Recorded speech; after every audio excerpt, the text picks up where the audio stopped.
আমরা ওই রাজনীতি করব না। আমরা সংসদে নোটিশ দিয়ে 68 মিনিটে আলোচনা করেছিলাম, গণভোট যেন হারিয়ে না যায়, গণভোটকে যেন সম্মান দেখানো হয়। আমরা বলেছিলাম যারা জনগণের রায়কে সম্মান করে না তারা কখনো গণতন্ত্রপন্থী হতে পারে না। গণতন্ত্রের দাবি হচ্ছে বেশিরভাগের রায়কে সম্মান করা। যেহেতু বেশিরভাগ জনগণ, প্রায় 70% জনগণ রায়ের পক্ষে ভোট দিয়েছে, অতএব সরকারকে এই রেফারেন্ডামের যে সংস্কার প্রস্তাব সবগুলো বাস্তবায়ন করতে হবে। তারাও বলেছিলেন ভোটের আগে জনগণ যদি রায়ের পক্ষে রায় দেয় তাহলে যেই সরকার গঠন করুক আমরা এই জনরায় পরিপূর্ণ করতে মানতে আমরা বাধ্য থাকব। এখনো আহ্বান জানাই, সময় আছে, ফিরে আসেন, রেফারেন্ডাম মেনে নিন, মানুষের রায়ের প্রতি সম্মান দেখান।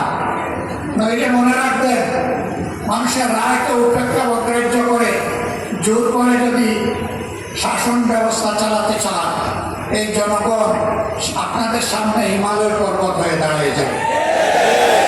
যে আমাদের রায়কে মানেন না তাইলে এই দেশ আপনারা কিভাবে শাসন করবেন, জবাব দিতে পারবেন না। জনরায়কে সম্মান করুন। সম্মানিত ভাই এবং বন্ধুগণ, ইতিমধ্যে সরকার অনেক অঘটন ঘটিয়ে ফেলেছে।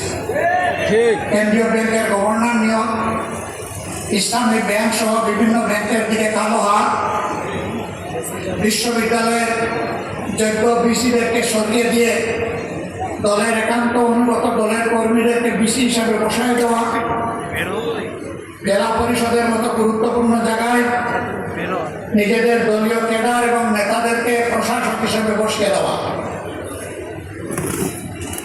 এইভাবে একটা দলীয় শাসন, একদলীয় শাসন বাংলাদেশে কায়েম করার চেষ্টা করা হচ্ছে। ইতিহাস ভুলে গেলে হবে না।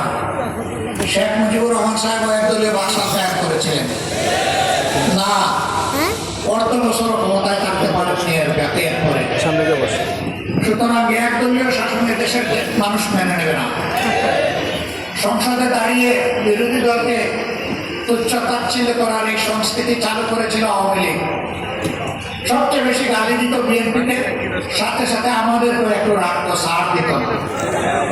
এখন বিএনপিও ওই পুরানো আওয়ামী লীগ যা বলতো সেই পুরানো আমলের কথাগুলো এখন তারাও জপা শুরু করেছে।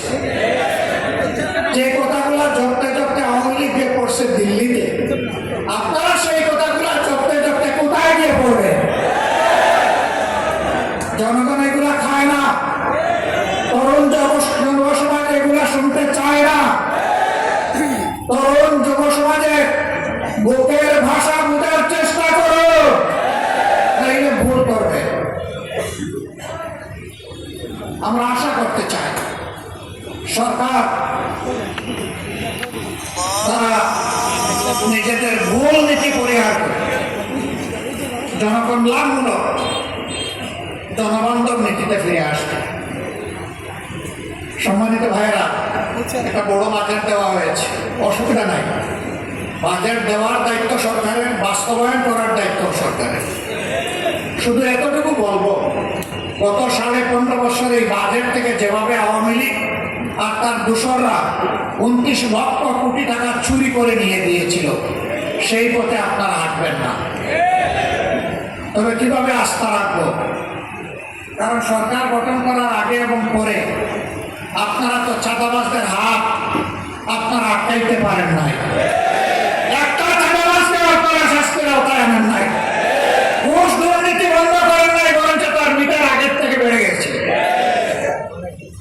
যদি এই অবস্থা জারি থাকে তাহলে জনগণের জায়গায় তার ভাগ্য নিয়ে কুমড়ি খাবে। আর কিছু দলখানা, কিছু মানুষ এবং কিছু গোষ্ঠীর হয়তো ভাগ্যের পরিবর্তন হবে। বাংলাদেশ আর এটা দেখতে চায় না। নারায়ণগঞ্জ একসময় এটাকে প্রাচ্যের ডান্ডি বলা হতো। এটা ছিল শিল্পের রাজধানী, ঢাকা ছিল প্রশাসনিক রাজধানী, নারায়ণগঞ্জ ছিল শিল্পের রাজধানী, চট্টগ্রাম ছিল বাণিজ্যিক রাজধানী। ঢাকার জায়গায় আছে। নারায়ণগঞ্জ তার গৌরব হারিয়ে ফেলেছে, বরঞ্চ মাঝখানে একটা সন্ত্রাসের রাজধানী হিসেবে পরিচিত হয়েছে। তো কি আপনাদেরই ছেলে, তার হত্যার বিচার কি এই নারায়ণগঞ্জের মানুষ আজ পর্যন্ত পেয়েছে? পায়নি। শুধু কি তখন 8 খুনের কথা কি আমরা ভুলে যাব? এরকম দফায় দফায় দফায় ছোট ছোট রক্ত আর খাড়ি খাড়ির লাশ এই নারায়ণগঞ্জে উপহার দেওয়া হয়েছে। এবং কোনো কোনো নেতা হুঙ্কার দিয়ে বলতেন খেলা হবে। এখন কার বিরুদ্ধে খেলতেছেন? এখন কোন মাঠে খেলতেছেন? এখন কি তারা নারায়ণগঞ্জে আছে? এখন কি আর বলে খেলা হবে? হুঙ্কার দেওয়া ভালো নয়।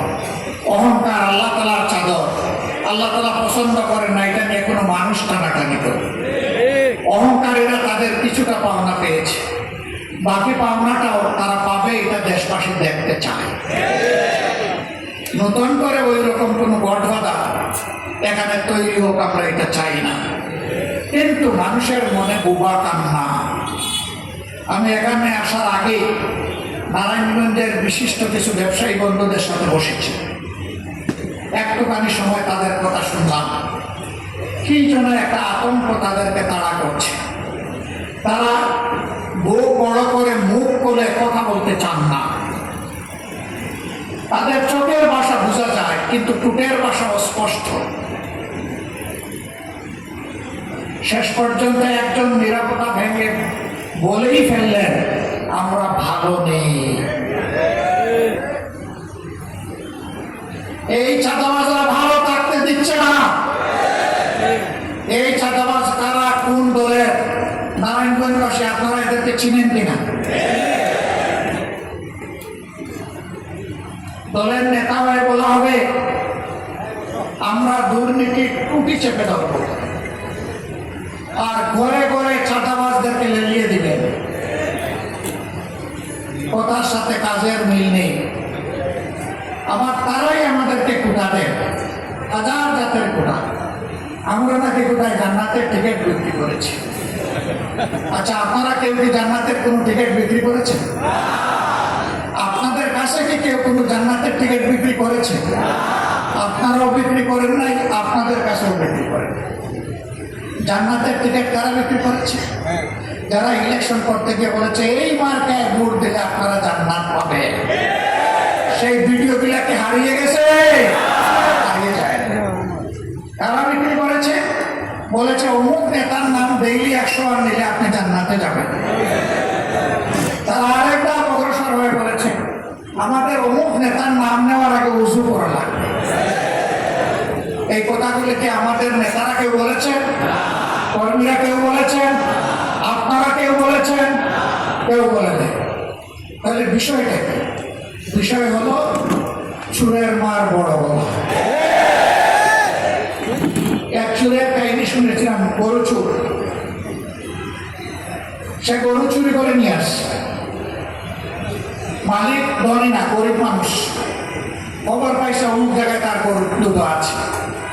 আর সে শুনছে যে ওই চুরের একজন বৃদ্ধ মাছ সে বাড়িতে কেউ মায়ের পায়ে ধরছে, ধরে বলে মা আমি এখন গরিব মানুষ, আমার 3টে সন্তান, 5 জনের পরিবার, আমি বর্গা চাষ করি, মানুষের জমিতে যা একটু পাই তাই দিয়ে চলি। আপনি আমার মায়ের মতো, আমার একটু মায়া করেন, দয়া করেন। ওই কি দয়া করবো, কি মায়া করবো? বলছে আপনার ছেলে আমার 2টা গরু নিয়ে এসেছে, আমি ধার দেনা করে কিছু টাকা নিয়ে এসেছি, একটু এগুলা রেখে আমার 2টা গরু দিয়ে দেন। ওই বেটা তোমার মাঝে কিন্তু বিচার ইনসাফ নাই। ওই মা আমি কি বেইনসাফি করলাম?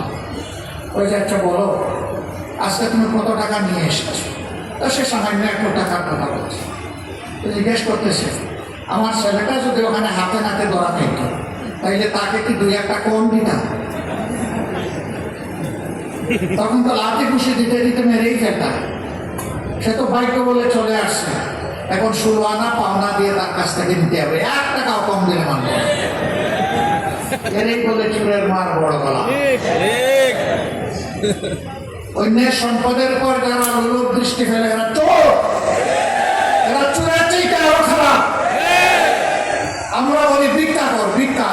কিছু না থাকে। ভিক্ষা করা হারাম নয়, অভাবের কারণে ভিক্ষা করা জায়েজ, কিন্তু চুরি এবং চাঁদাবাজির সর্বাবস্থায় হারাম।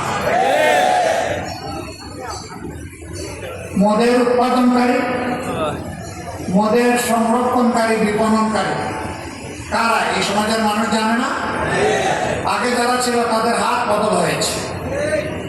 আগে বিভিন্ন জায়গার দখলদারি, হাট বাজার মহাল যাদের ছিল, এখন জাস্ট হাত বদল হয়েছে।